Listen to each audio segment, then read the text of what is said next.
अरे कौन खड़ा भइल बानी हम अपने ही दम से, खेली जवान भइल बानी गोली बम से।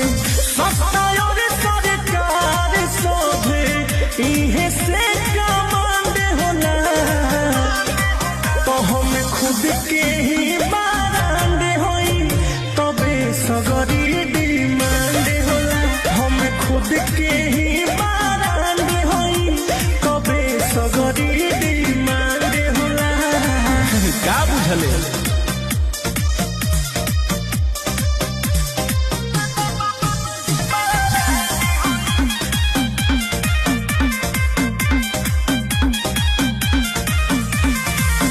तो कह के मडर कबो न देखनी